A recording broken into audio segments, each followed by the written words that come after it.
आप सभी को सादर जय श्री कृष्ण। ईश्वर से प्रार्थना करते हैं कि आप सभी स्वस्थ रहे, व्यस्त रहे और मस्त रहे। आज हम आपको एक मिथक है, एक मानसिकता है कि कन्यादान, उसके बारे में बताएंगे। कन्या कोई दान की वस्तु नहीं है, उसका क्या कारण है और कन्यादान के बाद कौन सा दान होता है, उसके बारे में भी इसी वीडियो में बताऊंगा। माता पिता अपनी कन्या का मांगलिक प्रसंग पर, विवाह के समय पर कन्यादान का संकल्प करते हैं, तो इसका यह अर्थ कदापि नहीं होता है कि वह कन्या को कोई वस्तु समझकर दान कर रहे हैं या वर पक्ष उसको दान को स्वीकार कर रहा है। यह वस्तु नहीं है। दान की उपमा, दान की महत्ता, दान की परिभाषा क्या होती है और यह कन्यादान के संकल्प, उसमें कितना अंतर आता है। कन्यादान का मतलब ये नहीं कि हम दान कर रहे हैं। कन्यादान का मतलब है कि अपने पिता का गोत्र त्याग करके अपने होने वाले भावी वर का, अपने पति देव का, अपने जीवन संगी, जीवन साथी का, उसके गोत्र को स्वीकार करती है नारी और अपने पिता के गोत्र का त्याग करती है। लोगों की मानसिकता बन जाती, कन्यादान दी, दान लिया हमने, दान लिया। दान नहीं होते, बात दान वस्तु का होता है। ये चलायमान शरीर है, जीवित है, भौतिक है। इसका दान का महत्व मतलब कन्यादान का संकल्प एक शास्त्र में बताया गया है कि कन्यादान का हम करिष्ये। तो कन्यादान मतलब दान नहीं दिया। कन्या का अगर दान हुआ है तो गोत्र का दान हुआ है कि भाई आपका गोत्र मेरा छोड़ करके आपके गोत्र को स्वीकार करेगी और भावी जीवन में पति पत्नी दोनों अपने साथ में दो पहिया समझ के एक साथ चलेंगे। और कन्यादान होता है तो ये भी ना भूले कि उसका डीएनए वही रहेगा जो उसके पिता का है। इसलिए विवाह के बाद भी कन्या अपने माता से ज़्यादा स्नेह रहता है, पिता से ज़्यादा स्नेह रहता है।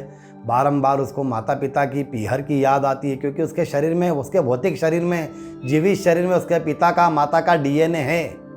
इसलिए उसको माता पिता की अवश्य याद आएगी और भावी वर का वो गोत्र स्वीकार करके अपने गोत्र को, पिता के गोत्र को वो छोड़ करके अपने वर के गोत्र को स्वीकार करती है। और कन्या विवाह के बाद में कुल की धात्री बनने के लिए, कुल धात्री बनने के लिए वर को अपना रजदान करती है। कन्याओं का रजदान होता है। ये बात कोई भी नहीं बताता, क्योंकि आजकल सब इस बात को छुपा देते हैं। रजदान भी महत्व रखता है। रजदान अत्यंत जरूरी रहता है। बिना रजदान के संतान उत्पत्ति नहीं होती है। इसलिए कन्या अपने रज का दान करती है अपने पति को। और रजदान जो होता है वह मातृत्व को स्वीकार करती है, मातृत्व को प्राप्त करती है, उसको कहते हैं रजदान। और यही कारण है कि प्रत्येक विवाहित स्त्री देवी के समान पूजनीय हो जाती है। और स्त्री द्वारा रजदान यानी कन्यादान किसी भी बड़ा रजदान को महत्व दिया गया। कोटि यज्ञों के समान, कोटि यज्ञों के समतुल्य रजदान का महत्व बताया गया है। स्त्री एक पत्नी द्वारा अपने पति को रजदान करती है। इसलिए आपसे मैं निवेदन करता हूँ कि जो हमारे वेदों की ओर लौटें, अपने शास्त्रों की ओर लौटें, हमारे प्राचीन भारतीय सनातन वैदिक संस्कार से अवगत होवें और उसका अक्षरश पालन करें। हमारे वेदों में, उपनिषदों में सभी मानव की सभी समस्याओं का, मानव सभ्यता की सभी समस्याओं का समाधान है। वैदिक मंत्र एवं वेद की ऋचाओं के द्वारा, वैदिक ऋचाओं के उच्चारण से असंभव से असंभव कार्य, असाध्य से असाध्य कार्य भी संभव हो जाते हैं। आपकी शारीरिक गंभीर बीमारी हो तो उसमें भी वेदों में उसका उल्लेख होता है। यहाँ तक कि काल को भी टाल देता वैदिक मंत्र, वेद की ऋचाएँ काल को भी टाल सकती है। काल यानी मृत्यु, इसका प्रत्यक्ष प्रमाण है।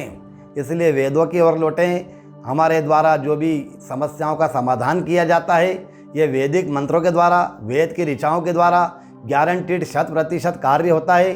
किसी भी प्रकार की कोई समस्या हो, किसी भी प्रकार की कोई गंभीर बीमारी हो, किसी भी प्रकार का कोई भी उपद्रव हो, सभी प्रकार के समस्याओं का समाधान वेदों की ऋचाओं के द्वारा, वेद के मंत्रों के द्वारा अवश्यंभावी होता है। तो यह कन्यादान का महत्व बताया। कन्यादान के बाद कन्या के द्वारा रजदान का महत्व बताया। और रजदान जब करती है कन्या तो अपने डीएनए को दूषित नहीं होने देती। ये भी एक कारण रहता है। अपने भारतीय संस्कार में यह शुचिता कहीं नहीं मिलती जो हमारे भारतीय संस्कारों में होती है। अपने डीएनए को दूषित नहीं होने देती है। डीएनए को दूषित नहीं होने देना मतलब अपने पति के अलावा किसी पर पुरुष को भी नहीं देखना, उसको संपर्क में नहीं होना। ये हमारा डीएनए में बताया जाता है। तो थोड़ा सा इसकी जो जानकारी वेदों में दी हुई है, बाकी जो थोड़ी सी कोई संसार के हिसाब से अगर चलता है तो बात अलग हो जाती है। और किसी भी प्रकार की कोई समस्या हो, कोई भी समाधान आपको चाहते हो तो आप कमेंट बॉक्स में हमसे संपर्क करें।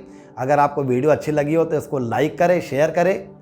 सभी को सादर जय श्री कृष्ण। जय श्री कृष्ण।